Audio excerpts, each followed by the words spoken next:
Good day everyone, especially to you sir. We would like to discuss our assigned topic, which is the energy cost to increase the transition to renewable energy. The transition to renewable energy. It is a vital part of achieving global climate goals. This shift from fossil fuels to renewable sources such as solar and wind power bring substantial benefits to our planet. It also presents several challenges including managing energy costs during the transition. So, ang renewable energy it is very important kesa tuha because makasave tag mga electricity and also makasave pud siya sa climate change and makabenefit pud siya sa tuang earth or planet earth. Rising cost of energy production. First one is inflation. So, inflation, mo na siya ang mga prices of goods and services which is go up over time due to the inflation. Meaning, ang mga presyo sa mga produkto is nagpataas pod. Things like fuel, machinery, and maintenance become more expensive or magkamahal. And then, nag-increase pod the overall cost of energy. The second one is supply chain disruptions. So, kaning supply chain disruption is when there are problems in the global supply chain like delays in shipping or shortages of raw materials. It becomes harder and more expensive to get the necessary parts and resources to produce energy, driving up cost.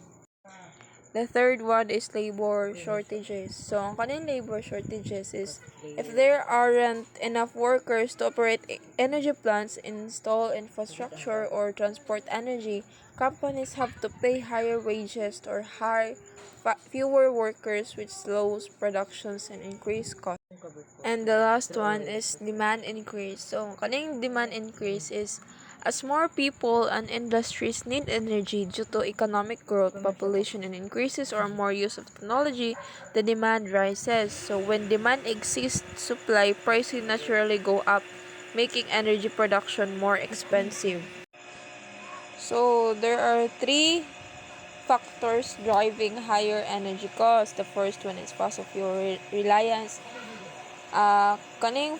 Fossil fuel reliance is dependence on fossil fuels for energy generation creates price volatility due to geopolitical factors, supply disruptions, and market speculation. Second one is infrastructure investment.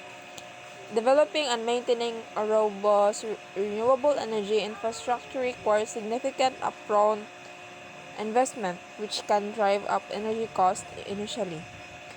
And the last one is intermittency challenges. Solar and wind energy sources are intermittent, meaning they are not always available, requiring backup power sources which contribute to energy costs.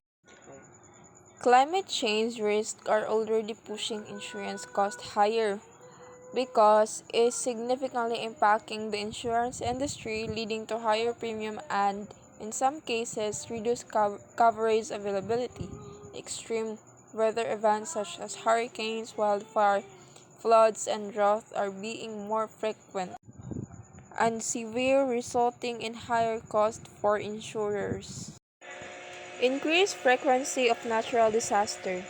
As extreme weather events become more common, insurers have to pay out more claims, leading to higher premiums to pay above the going rate for something. Then the second one is rising reinsurance costs. Insurers rely on reinsurance, and as the climate risk increase, reinsurance costs are also rising, further driving up prices. Higher risk in certain areas. Some regions, such as coastal areas prone to hurricanes or wildfire-prone regions, are experiencing even sharper premium increase. In extreme cases, insurers may refuse to offer coverage altogether. And cost of infrastructure repair. The financial burden of rebuilding infrastructure after disaster is rising due to increased material costs and more frequent destruction, adding to the insurance claims and contributing to premium hikes. And the last one is regulatory pressure. Government and regulators are pushing for insurers to account for climate risks in their seeing models which can result in insurers needing to build in additional buffers against future risks. As climate as climate risks continue to intensify, this trend of rising insurance costs is expected to persist. Climate damage function quantifying the impact on activity are the mathematical model used to estimate the economic and environmental damage caused by the climate change on the different sectors of the economic and human activity, the linked temperature changes or climate variables to impact on various activities such as agriculture, energy production, infrastructure, human health, and more. So the components of climate damage function are temperature increase like global climate change, thermal energy output, geothermal activity, and the economic output is like gross domestic product or GDP, gross national product or GNP, and net output. So the non-linear impacts are like climate change, economic, ecosystem, and engineering. So the sector-specific function is, so the example of sector-specific function are patient management system, medical and research development, finance, technology, agriculture, manufacturing.